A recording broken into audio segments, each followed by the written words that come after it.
ચાલો વિદ્યાર્થીઓ, આજે આપણે ટેક્સ્ટ બુક નો દાખલા નંબર 10 અગાઉ 8 અને 9મો દાખલો આપણે શીખી ગયા છીએ। 10મો દાખલો લવ અને કુશ। એક પેઢીમાં ભાગીદારો છે, 60% નફો 3:2 પ્રમાણે અને બાકીનો નફો 2:1 પ્રમાણે વેચે છે। એટલે આપણને નફા નુકસાનનું પ્રમાણ દાખલામાં આપી દીધું છે। દાખલામાં બે વસ્તુ નવી છે। એક તમને દાખલામાં મૂડી ખાતા અને ચાલુ ખાતા આપેલા છે। હવે ભાગીદારી પેઢી બે પદ્ધતિએ મૂડી ખાતા રાખે છે। એકને આપણે કહેશું સ્થિર મૂડી ખાતા પદ્ધતિ, એકને આપણે કહેશું અસ્થિર મૂડી ખાતા પદ્ધતિ। સ્થિર મૂડી ખાતા પદ્ધતિ શું છે અને અસ્થિર મૂડી ખાતા પદ્ધતિ શું છે? તો એના માટે જ્યારે પેઢી પોતાના ચોપડે એક જ મૂડી ખાતું રાખે, એક જ મૂડી ખાતું, જેમ કે અત્યાર સુધી આપણે 4 દાખલા જોયા છે, એ 4 દાખલામાં એક જ આપણે મૂડી ખાતું ખોલતા। એમાં મૂડી આવે, મૂડીનું વ્યાજ આવે, ઉપાડે આવે, ભાગીદારનો પગાર આવે, નફો અહીંયા તમે ટ્રાન્સફર કરતા। ટૂંકમાં તમામ ભાગીદારને લગતી એન્ટ્રી એક જ ખાતામાં નાખવામાં આવે। તો જ્યારે પેઢી પોતાના ચોપડે એક જ મૂડી ખાતું રાખે તો એને આપણે કહેશું અસ્થિર મૂડી ખાતા પદ્ધતિ। જ્યારે પેઢી પોતાના ચોપડે દરેક ભાગીદાર માટે 2 ખાતા રાખે, ચાલુ ખાતું અને મૂડી ખાતું, તો એને આપણે કહેશું સ્થિર મૂડી ખાતા પદ્ધતિ। હવે સ્થિર મૂડી ખાતા પદ્ધતિ અને અસ્થિર મૂડી ખાતા પદ્ધતિમાં બીજો ફેર નથી। તમારે યાદ રાખવાનું છે કે જ્યારે તમને દાખલામાં મૂડી ખાતાની બાકી આપે અને ચાલુ ખાતાની બાકી આપે, જેમ કે દાખલામાં મૂડી ખાતાની બાકી આપી છે, ચાલુ ખાતાની બાકી આપી છે, તો આ પેઢી સ્થિર મૂડી ખાતા પદ્ધતિએ મૂડી ખાતા રાખે છે। હવે તમારે તો માત્ર આટલું જ યાદ રાખવાનું છે કે જ્યારે તમને મૂડી ખાતા અને ચાલુ ખાતા બે આપ્યા, તમારે 2 ખાતા ખોલવાના। બીજું, મૂડી ખાતામાં શું આવે? જ્યારે મૂડી ખાતા અને ચાલુ ખાતા હોય ત્યારે, જ્યારે સ્થિર મૂડી ખાતા પદ્ધતિ અસ્તિત્વમાં હોય ત્યારે, તો કે મૂડી ખાતામાં માત્ર મૂડી લખાય। તમારે મૂડીની બાકી આગળ લાવ્યા, એ જ રૂપિયા બાકી આગળ લઈ ગયા કરી મૂડી ખાતું બંધ કરી દેવાનું। એ સિવાય મૂડી ખાતામાં કોઈ એન્ટ્રી આવશે નહીં। એ સિવાયની તમામ એન્ટ્રી તમારે જે મૂડી ખાતામાં અગાઉ નાખતા હતા એ તમામ એન્ટ્રી તમારે ચાલુ ખાતામાં નાખવાની થાય છે। બસ આટલો જ ફેર છે। મૂડી ખાતામાં માત્ર મૂડી જ આવશે, એ સિવાયની તમામ એન્ટ્રી એના ચાલુ ખાતામાં આવશે।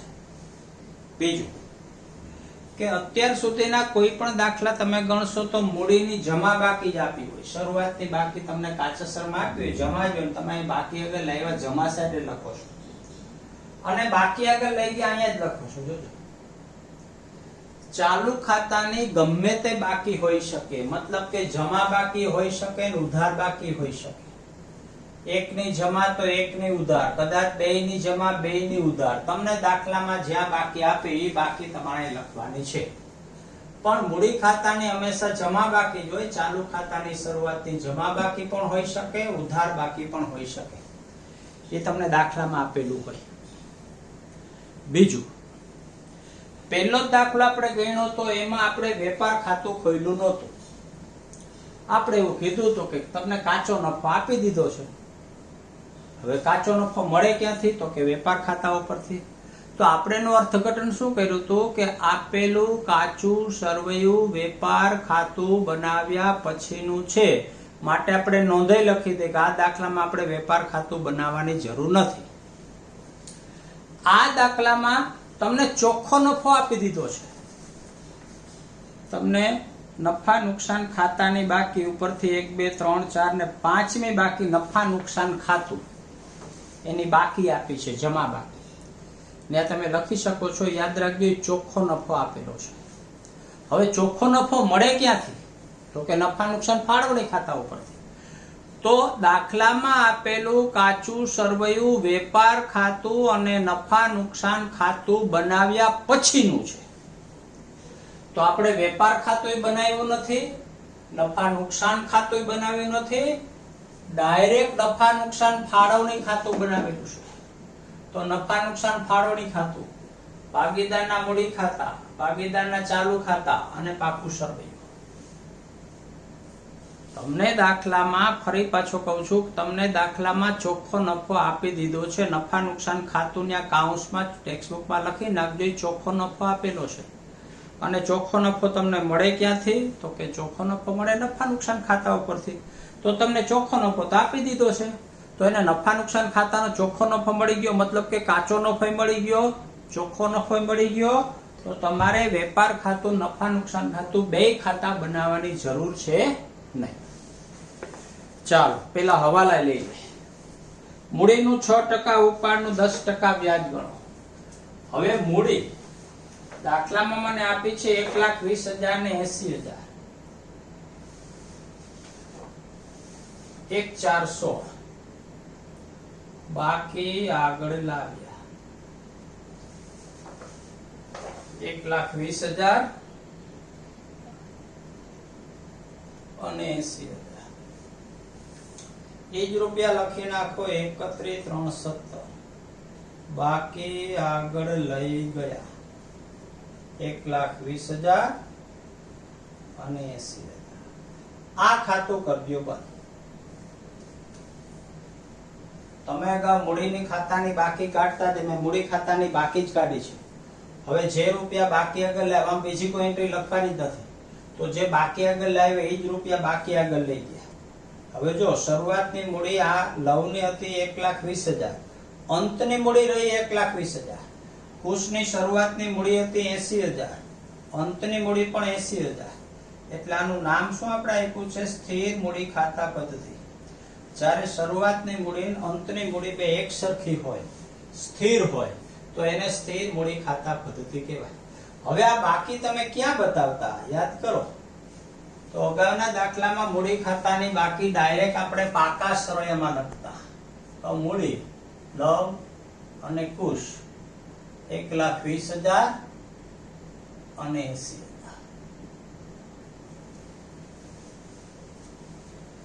હવે એની ઉપર હવાલો પસાર કરીએ છીએ.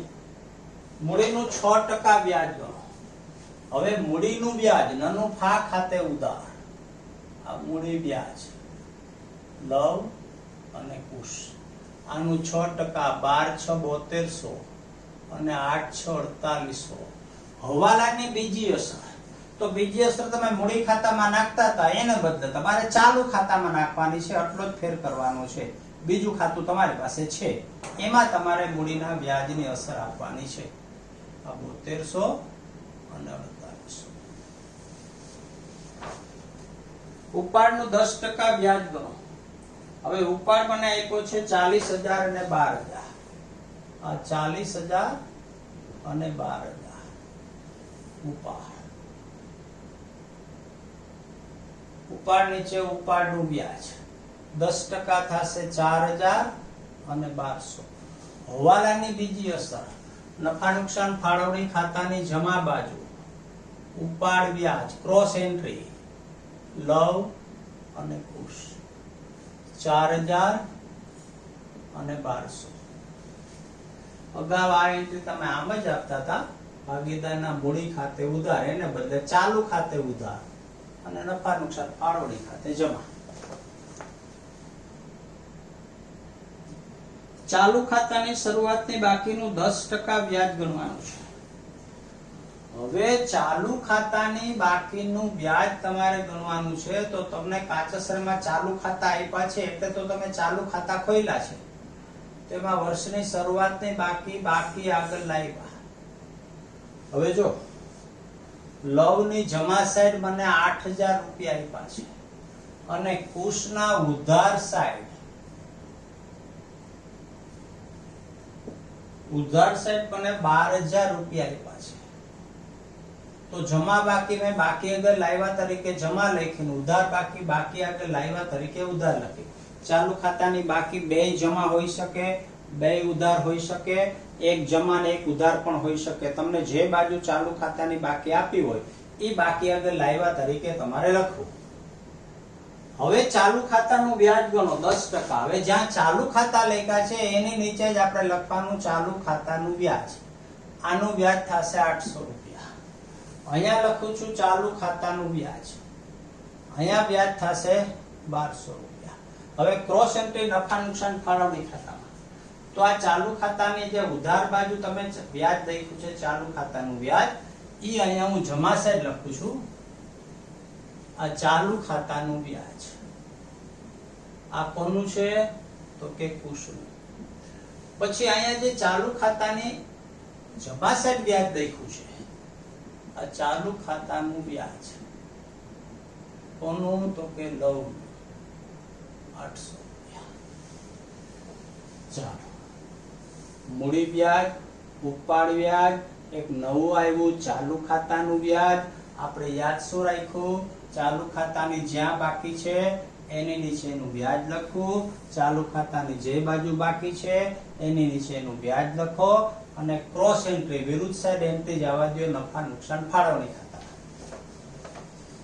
ત્રીજું, કુશને મહિને 1800 પગાર આપવાનો છે. હવે ભાગીદારનો પગાર છે, નફા નુકસાન ફાળવણી ખાતામાં પગાર. કુશ મહિને 1800 રૂપિયા પગાર, 21,600 રૂપિયા પગાર થયો. હવે ભાગીદારનો પગાર છે, જવા દો એના ચાલુ ખાતામાં પગાર 21,600 કુશના ખાતામાં. આગળ ઉપરના વાલા નાખ્યા પછી વધતા નફા પર કુશને 10% કમિશન આપવાનું છે. જો મેનેજરને કમિશન આપો, ભાગીદારને કમિશન આપો, આવો હવાલો જ્યારે તમારી પાસે હોય તો એ હવાલાની અસર તમે છેલ્લે આપી શકશો, દાખલો પૂરો થઈ ગયા પછી. કારણ કે તમે દાખલો પૂરો કરશો પછી અહીંયા જે નફો આવશે એની ઉપર આપણે કમિશન આપવાનું થશે. એટલે જ્યારે તમને કોઈ હવાલામાં ભાગીદારને કમિશન આપો કે મેનેજરને કમિશન આપો ને આવા શબ્દ આપેલા હોય તો તમારે હવાલો બાકી રાખી દેવાનો છે. એટલે આપણો એક હવાલો બાકી રહી જાય છે. કયો હવાલો? તો કે ઉપરના વાલા નાખ્યા પછી વધતા નફા પર કુશને 10% કમિશન આપવાનું છે. બીજું, કમિશન શબ્દ એક જ વાર છે. આપણે ટૂંકા દાખલામાં શીખી ગયા છે, જો કમિશન શબ્દ એકવાર આપ્યું હોય તો 10/100, બે વાર આપ્યું હોય તો 10/110. ચાલો હવે કાચું સરવૈયું. લવની મૂડી અને ઉપાડ, કુશની મૂડી અને ઉપાડ, લવનું ચાલુ ખાતું, કુશનું ચાલુ ખાતું, આ એન્ટ્રી બધી આવી ગઈ છે. નફા નુકસાન ખાતું 80,000, એ તમને ચોખ્ખો નફો આપી દીધો છે. આ ચોખ્ખો નફો 80,000. આખર સ્ટોક 72,000. જ્યારે જ્યારે આખર સ્ટોક તમને કાચા સરવૈયામાં દેખાય ત્યારે ડાયરેક્ટ તમારે એની અસર પાકા સરવૈયામાં આપવાની છે.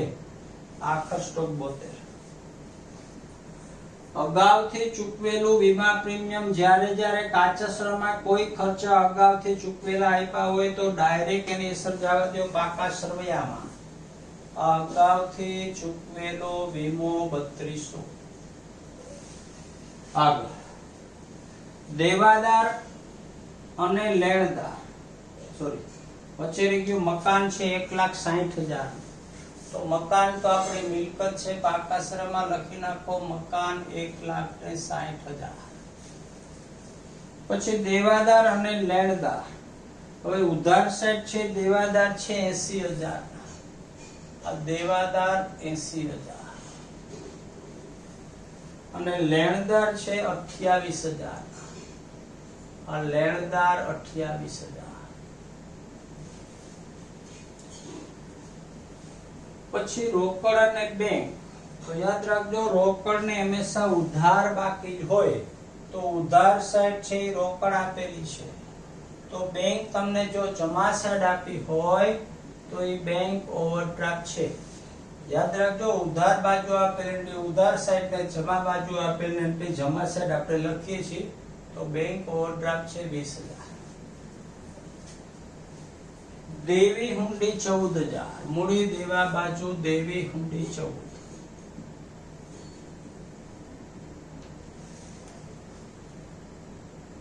ગીરો લોન. લોન હંમેશા પાકા સરવૈયામાં આવે.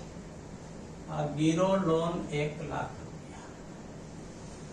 આપણે એવું યાદ રાખ્યું છે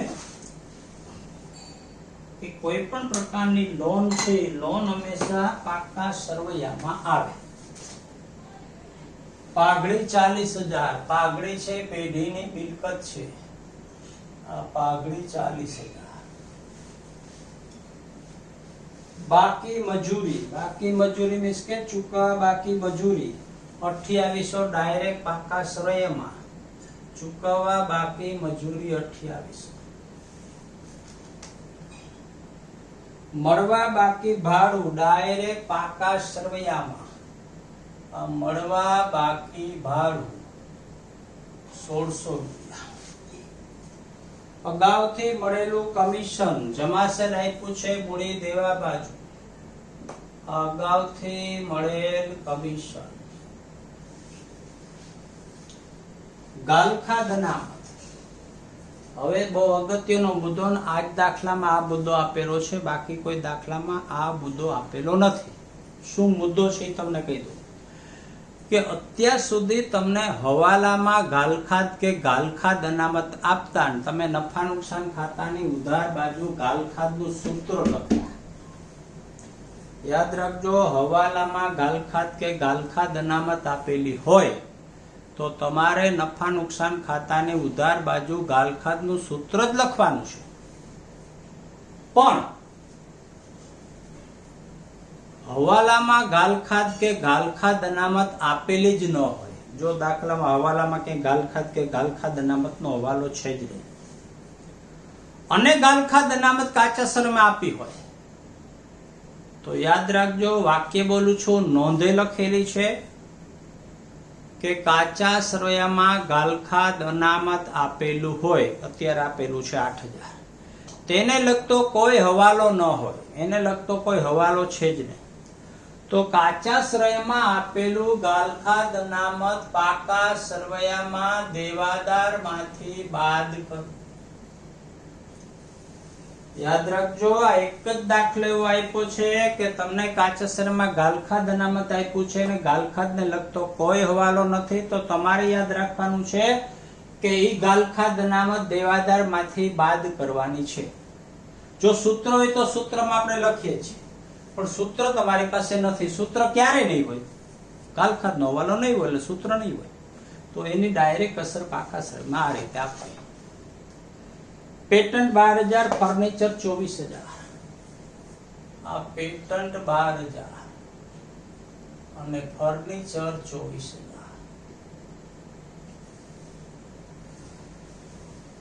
ચાલો હવે આપણું નફા નુકસાન ફાળવણી ખાતું કરીએ બંધ.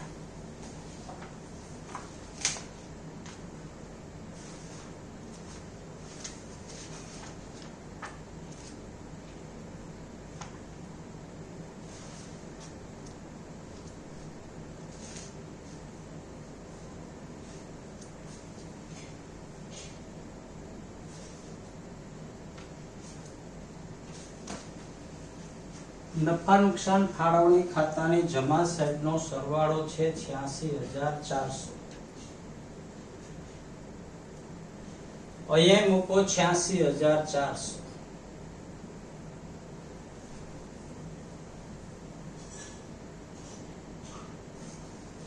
હવે હું કમિશનની ગણતરી કરું છું. જ્યારે તમને કોઈ ભાગીદારનું કમિશન આપવાનું કહે તો તમારે ફરજિયાત આવી રફ નોટમાં ગણતરી કરવી પડે, રફ કામમાં ગણતરી કરવી પડે કે નાનું ફાળવણી ખાતાની જમા બાજુનો સરવાળો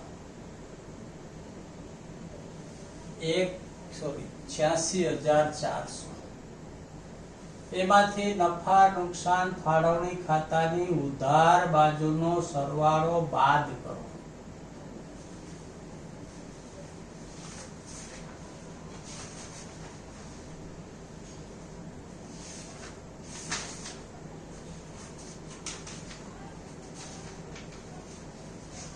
હવે એ સરવાળો થાય છે 34,400,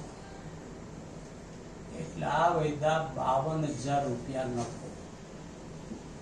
હવે તમને કીધું છે કે ઉસને નફાના 10% કમિશન આપવાનું છે. તો કુશનું કમિશન નફો ગુણ્યા ટકા છેદમાં 100, તો 5200 રૂપિયા કમિશન થયું. એ 5200 રૂપિયા કમિશન બાદ કરો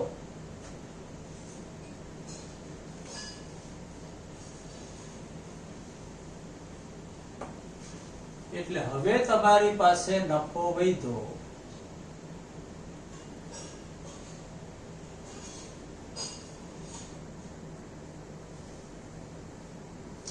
46800. આ આપણો કહેવાય વેચણી પાત્ર નફો. વેચણી પાત્ર નફો એટલે તમામ ખર્ચા બાદ થયા પછી ભાગીદારો પોતાના નફા નુકસાનના પ્રમાણમાં જે નફો વેચી લે એને વેચણી પાત્ર નફો કહેવાય. હવે આપણો ચોથો વારો નાખીએ છીએ કે કુશને 10% કમિશન આપવાનું છે, તો આ કમિશન કુશ 10% કમિશન થયું 5200 રૂપિયા. હવાલાની બીજી અસર આ કમિશન, આ કુશનું કમિશન 5200. હવે જે તમારી પાસે વેચણી પાત્ર નફો વધ્યો 46800. હવે દાખલામાં મને કઈક આવું કીધું છે કે જે વેચણી પાત્ર નફો છે, મતલબ કે જે 46800 રૂપિયા નફો છે એ ભાગીદારો કઈ રીતે વેચશે, તો કે નફાની વેચણી અહીંયા બતાવું છું. આ નફાની વહેંચણી, આ 46800 રૂપિયા નફો, એના હું બે ભાગ કરું છું, 60% નફો અને 40% નફો. હવે આના 60% નફો થશે 28080. 40% નફો થશે 18720. આ લવ અને કુશને તમારે વેચવાનો. આ 3:2 પ્રમાણે અને આ છે 2:1 પ્રમાણે. હવે આ નફો વેચો તો 16848, 16848, બીજા ભાગીદારને 11232, પછી 12480 અને 6240 રૂપિયા. હવે આ ટોટલ નફામાંથી લવને કેટલા આવ્યા, તો કે 29328 રૂપિયા અને 17472 રૂપિયા.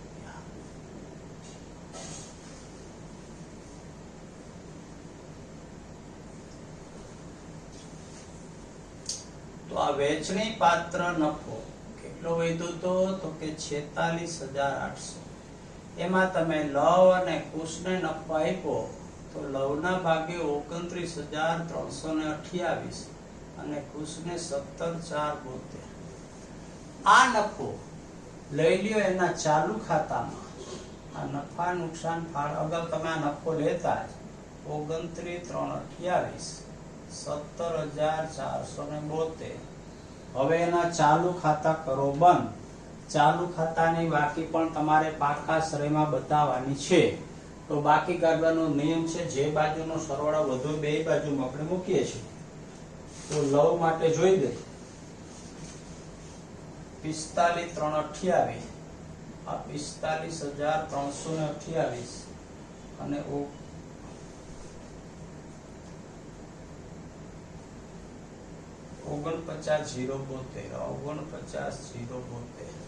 આ 45328, 49072. હવે આની બાકી કાઢો તો બાકી આગળ લઈ ગયા. બાકી કાઢવા માટે અગાઉની જેમ જ તમારે કરવાનું છે. આ સરવાળામાંથી આ સરવાળો બાદ કરો તો પહેલાની બાકી આવી 1328 રૂપિયા અને બીજાની બાકી આવી 2276.